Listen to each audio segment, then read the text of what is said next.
रखो। तो पाकिस्तान को, तो पाकिस्तान का मुझे याद है 2008 में जब ताजवाला अटैक हुआ था, ताजवाला अटैक था, उसके बाद अजीत डोभाल का एक बयान था, कांग्रेस की गवर्नमेंट अपने पड़ोसियों को जितना तंग करता है ना, इतना कोई भी अपने पड़ोसियों को तंग नहीं करता। भारत सबके घोचे रखता है, कुछ रणिया इतनी लेता रहता है भारत। पर मुझे लगता है क्या करते हो यार, तुम कहोगे वैसे करूंगा, नहीं तू बड़ा चाइना से बातचीत करता, तो तुम चाइना से बात कर लोगे। उसने कहा धूड़ खाई काली गांव में तुम्हारी। 1947 में जब हमारा देश आजाद हुआ था, उस समय जो नेपाल के राणा जी हुआ करते थे, उनका नाम था त्रिभुवन देव। क्या नाम था? त्रिभुवन देव हुआ करते थे। राजा त्रिभुवन देव ने तब नेहरू जी को कहा कि नेहरू जी हमें इंडिया के अंदर शामिल कर लो, हमें इंडिया में मिला लो।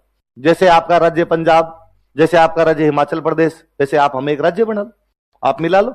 और वैसे भी आप नेपाल का मैप देखोगे तो आपको पता चलेगा नेपाल इंडिया के अंदर वाली साइड में है ना, एकदम यूं अलग से टुकड़ा लगता है, ये नेपाल है। और इधर इधर अपना ये नॉर्थ ईस्ट आ रहा है, इधर अपना ऊपर की तरफ कश्मीर जा रहा है, बीच के अंदर अपना नेपाल पड़ा है, एकदम अपने साइड के अंदर ही आता है। पर तब अपने खुद ही नए नए आजाद हुए थे, तो हमने कहा कि नहीं, हम तो खुद ही अंग्रेजों की 200 साल की गुलामी के बाद आजाद हुए, और अब हम किसी देश पर कब्जा करेंगे तो दुनिया क्या कहेगी? इतने साल तो चिल्ला रहे थे कि अंग्रेजों ने कब्जा कर लिया, अंग्रेजों ने कब्जा कर लिया, और अब खुद ही नेपाल पे कब्जा कर लेंगे।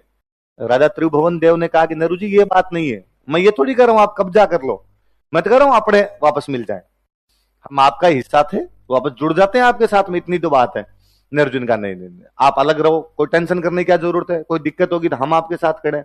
उन्होंने कहा दिक्कत ही दिक्कत है, हम लैंड लॉक कंट्री है। कैसी कंट्री है? ऐसी कंट्री जिसके चारों तरफ पानी नहीं हो, समुद्र नहीं लगता। उन देशों की दुर्गति होती है जिनके किधर भी समुद्र नहीं लगता है। व्यापार वाणिज्य कहां से करेंगे? दुनिया का पूरा व्यापार वाणिज्य जलमार्ग से होता है, और यदि आपके पास समुद्र नहीं है तो आपका जलमार्ग कहां है? आपका व्यापार वाणिज्य कैसे होगा? नेपाल के आप चारों साइड में देख लो, लैंडलॉक है, नेपाल के समुद्र लगता ही नहीं। तो नेहरू जी का चिंता करने की कोई आवश्यकता नहीं है राजा त्रिभुवन देव, आपको हम हमारा विशाखापत्तनम बंदरगाह आपको देते हैं। कौन सा बंदरगाह? तो विशाखापत्तनम बंदरगाह हमने नेपाल के लिए रिजर्व किया। नेपाल को कोई भी सामान मंगाना होगा तो कौन से बंदरगाह से मंगा लेगा? तो आज भी नेपाल को कोई सामान मंगाना होता है, नेपाल विशाखापत्तनम बंदरगाह से मंगा लेता है। ये जो मैं बात बता रहा हूं कि नेपाल अपने में मिलना चाहता था, ये बाकायदा राष्ट्रपति प्रणब मुखर्जी की बुक का किस्सा है। ये नहीं भाई यूं उड़ती उड़ती लोगों ने बात कर दी हो। प्रणब मुखर्जी राष्ट्रपति बनने के बाद उन्होंने बुक लिखी थी, तो सही जानकारी है। तो उन्होंने कहा था भाई उस टाइम नेपाल मिलना ही चाहता था अपने अंदर, लेकिन तब इतनी पार नहीं पड़ पाई थी। तो राजा त्रिभुवन देव तब बेचारे मिलना चाहते थे, पर तब अपने उनको मिला नहीं पाए थे। 2008 तक जब तक नेपाल में राजा रहे, तब तक भारत और नेपाल के संबंध बहुत अच्छे रहे, क्योंकि राजाओं को हर बात में लगता था कि हम कहां से आए हुए हैं, इंडिया से आए हुए हैं। अब उसके बाद वहां पे आगे पार्टियां, उसके बाद बनने लगे नेता। नेता उधर जाएगा जिधर फायदा दिखता है। इस बार चीन ने हड्डियां फेंकी, इसलिए नेपाल के नेता चीन की हड्डियों को लपकने की फिराक में रहते हैं, इसलिए लड़ते हैं कि काला पानी हमारा है, लिपू लेख हमारा है, कभी को छोटी छोटी चीजों के लिए और लड़ते रहते हैं। जबकि नेपाल को कभी सोचना चाहिए कि तुम वहीं हो रहे, तुम इंडिया का पार्ट हो, इसके अतिरिक्त कुछ ही नहीं हो, तुम्हारा पूरा भविष्य इंडिया पे डिपेंड करता है। इंडिया जिस दिन कुछ भी रोक देगा उस दिन तुम सारे रुक जाओगे। तो एक बार मुझे याद है नेपाल ने 2015 के आसपास में अपना संविधान चेंज किया था, संविधान बनाया था अपना, और संविधान के अंदर नेपाल ने कहा, नेपाल में 2 प्रकार के लोग रहते हैं, एक तो नेपाली, जो नेपाल के खुद के लोग हैं वो नेपाली रहते हैं, एक वहां पर एक जाति रहती है मधेसी। कौन रहते हैं? और मधेसी सारे इंडियन है। यूपी बिहार के लोग नेपाल में जाके जो बस गए उनको वहां पे मधेसी कहते हैं। और मतलब नेपाल अपने से इतना जुड़ा हुआ है कि यूपी बिहार के गोरखपुर साइड के जो टाबर है सबके नाने रे नेपाल हैं, सबके ननियाल नेपाल मिलेंगे। नेपाल और अपने बीच तो बाउंड्री नहीं थी, आते जाते थे सीधे नेपाल से तो यहां पर। तो अब वो मधेसी वहां पर रहते, तराई इलाका बोलते हैं, गोरखपुर के आस वाला जो इलाका तराई, उसके अंदर खूब सारे मधेसी रहते हैं वहां पर।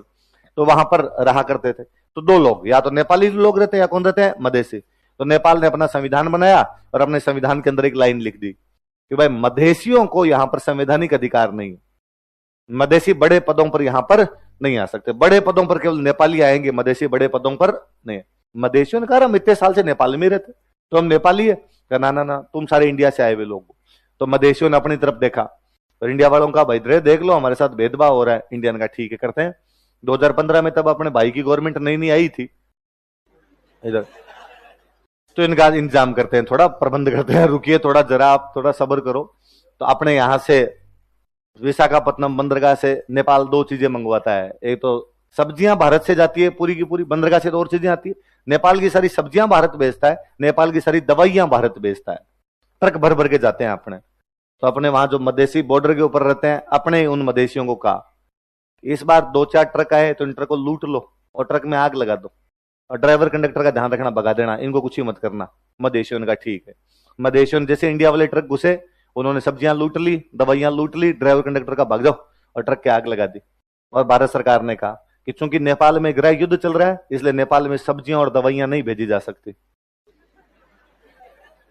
इसलिए नेपाल में न तो जाए सब्जियां और न जाए दवाइयां, दोनों जानी बंद हो गई। वहां पे दोनों जानी बंद हुई तो नेपाल ने अपने को कहा कि अरे भाई साहब क्या कर रहे हो, गाड़ियां क्यों रोक ली, भेजो। तो हमने कहा भाई सिविल वॉर चल रहा है, जब तक तुम्हारे सिविल वॉर खत्म नहीं होगा तब तक हम गाड़ियां नहीं भेजे। नेपाल के कौन सा सिविल वॉर, आपने तो करवा रखा है। तो हमने कहा देख लो, थोड़ा ढंग से कर लो आप जो भी करना है आपको। तो नेपाल ने कहा ठीक है हम करते हैं। हाथों हाथ नेपाल ने एक संविधान संशोधन किया और उसके अंदर कहा कि मधेसियों को भी संवैधानिक पद प्राप्त होंगे। उधर नेपाल के टेलीविजन की न्यूज है कि नेपाल के संविधान में संशोधन और मधेसियों को भी उच्चतम पद प्राप्त किए होंगे। उसके 15 मिनट बाद अपने दूरदर्शन की न्यूज है नेपाल में गृह युद्ध समाप्त, अब दवाइयां और सब्जियां निर्बाध तरीके से भेजे जाएंगे। ऐसे कैसे कर लोगे यार, तुम नेपाल वाले हमें आंखें दिखाओगे, तुम्हारी इतनी औकात। 2008 में जब नेपाल में नई नई गवर्नमेंट बनी थी कम्युनिस्टों की, तो हमारे राष्ट्रपति बने थे प्रचंड, पुष्प कमल दहल प्रचंड। तो प्रचंड नाम का एक बंदा बना था, वो थोड़ा चाइनीज माइंडसेट का, और उसने घोषणा की कि मैं पहली यात्रा चाइना की करूंगा। पहली यात्रा कहां की करूंगा, चाइना की। मैं तो इंडिया वालों ने कहा यार ये कोई तरीका थोड़ी है, इतने सालों से यार तुम इंडिया के साथ थे, पहली यात्रा चाइना की कैसे कर लोगे। नहीं नहीं हम पहली यात्रा, 2008 की बात है, हम पहली यात्रा चाइना की करेंगे। उसकी बेटी अपने दिल्ली पढ़ती थी, उसको बुलाया स्कूल वालों ने कि इधर आओ गुड़िया,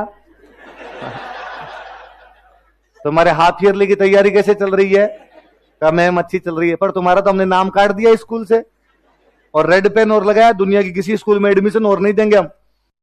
क्यों क्या हुआ, तो तुम्हारे पापा को फोन करो चाइना की यात्रा नहीं करनी। तो चाइना यात्रा रद्द करवा दी थी हमने, उसको बिठा कर रखा कि नहीं इसको नहीं छोड़ेंगे। उसको उधर उसको क्या परसेंट को बोलो कि चाइना नहीं जाएगा। उधर प्रचंड ने बावड़न कहा नहीं जा रहा मैं तो। कहा उधर चाइना वालों ने कहा कि मेरे पेट दर्द है नहीं आ सकता मैं। चाइना वालों को उसने कहा कि मैं यात्रा बाद में करूंगा तुम्हारी, यार रुक जाओ एक बार। हमने वापस उसको भेजा, जाओ हॉस्टल जाओ, तुम्हारे तैयारी करो तुम आगे। एक दिन तक उसका नाम काट के रखा था हमने। तो भारत बड़ा बदमाश देश है।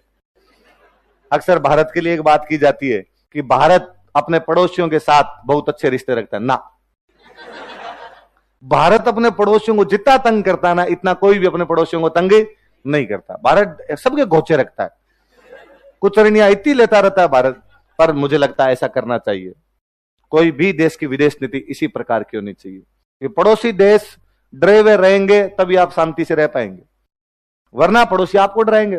तो वो आपको डराए उससे पहले आप उनको डरा डरा के रखो। तो ये पाकिस्तान को, तो पाकिस्तान का मुझे याद है 2008 में जब ताज वाला अटैक हुआ था, ताज वाला अटैक था, उसके बाद अजीत डोभाल का एक बयान था, कांग्रेस की गवर्नमेंट थी तब, मनमोहन सिंह की, अजीत डोभाल का गवर्नमेंट था कि यदि इसके अब अगली बार पाकिस्तान ने हमारे नागरिकों पर इस प्रकार का कोई अटैक कर दिया, भाई वो तो सिविल अटैक है साफ साफ, ताज होटल को घेरा था उन्होंने, नागरिकों पर इस बार अटैक कर दिया तो हम पाकिस्तान के इतने टुकड़े करेंगे कि पाकिस्तान के समझ नहीं आएगा।